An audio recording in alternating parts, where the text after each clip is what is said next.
Hello et bienvenue sur la chaîne YouTube de Math Poto. Si tu es nouveau ou nouvelle, n'hésite pas à t'abonner et à activer la cloche de notification. Bienvenue dans cette nouvelle vidéo. Aujourd'hui, nous allons présenter le théorème d'accroissement fini et faire un exemple. Alors, c'est quoi ces théorèmes? Donc, voilà, déjà, j'ai l'énoncé. Si f est une fonction définie dans l'intervalle a, b, v, r, si en plus de ça, f est continue sur l'intervalle a, b fermé et dérivable sur l'intervalle a, b ou v, alors il existe un C appartenant à A, B ou V tel que f' de C soit égal à B moins f de B moins f de A divisé par B moins A. Alors, ce théorème en représentation graphique, ça veut dire quoi? Je prends la courbe de f qui est définie dans l'intervalle A et B.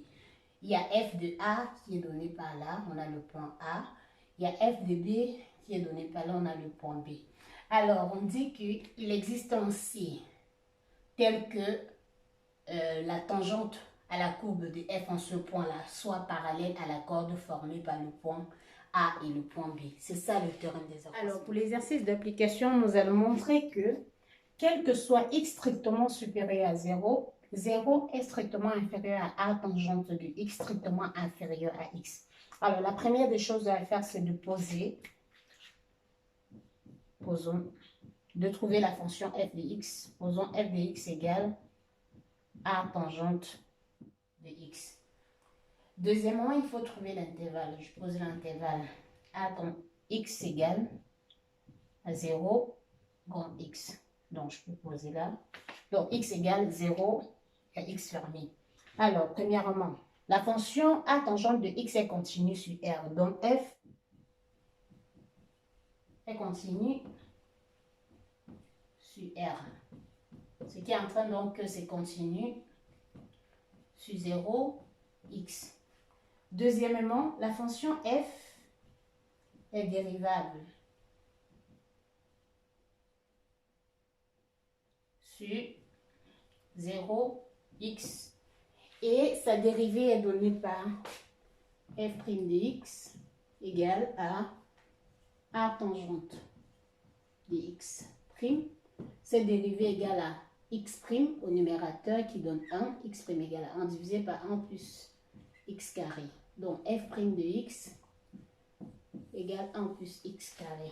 Alors, maintenant on a prouvé que la fonction est continue, dérivable, alors on a vérifié petit 1, petit 2. Ainsi, en appliquant le théorème des accroissements finis, il existe un C appartenant à 0, x tel que f' de c soit égal à f de x, puisqu'on l'applique sur l'intervalle 0x, f de x moins f de 0 divisé par x moins 0. Or, f de x égale à A tangente de x, dont on obtient f' de c égale A tangente de x moins A tangente de 0 qui est égal à 0 divisé par x moins 0 qui donne x. Alors, deuxième étape, qu'est-ce qu'il faut faire? On a C qui appartient à cet intervalle-là, 0x. Ce qui nous entraîne qu'on a 0 strictement inférieur à C, strictement inférieur à x. Mais aussi, de notre côté, on a f' de C qui est égal à quoi? 1 divisé par 1 plus C carré. Nous avons la relation de f' de C. Alors, en prenant cette relation, l'intervalle dans lequel C se trouve, en élevant C au carré, bref, on essaye de trouver f' de C pour pouvoir remplacer dans cette relation. Ainsi, en prenant cette relation et en élevant C au carré, on aura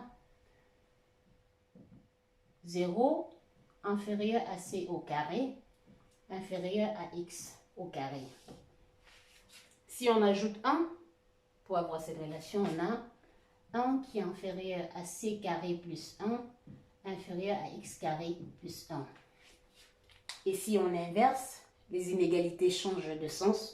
On aura 1 divisé par 1 plus x carré, inférieur à 1 divisé par c carré plus 1, inférieur à 1. Observez bien. 1 divisé par c carré plus 1, c'est égal à f' de c. Or, f' de c est encore égal à tangente de x divisé par x. Ainsi, en remplaçant dans la relation, on aura 1 divisé par 1 plus x carré, strictement inférieur à f' de c, c'est-à-dire a tangente de x divisé par x, strictement inférieur à 1. De cette relation, qu'est-ce qu'on obtient? Je peux effacer là avec le théorème qu'on a déjà. Donc, de cette relation, on a dit en utilisant la relation, on a 1 divisé par 1 plus x carré, strictement inférieur à tangente de x divisé par x, strictement inférieur à 1. Alors, si j'essaie d'envoyer x sur chaque côté, j'obtiens x divisé par 1 plus x carré, strictement inférieur à tangente de x strictement inférieur à x. Or, cette valeur, elle est comment? Vu que x est strictement supérieur à 0, cette valeur également est strictement supérieure à 0. Ce qui nous entraîne donc que 0 est strictement inférieur à tangente de x, strictement inférieur à x. Voilà, c'est ça cette relation qu'on voulait démontrer. On a le résultat en appliquant le théorème des accroissements finis.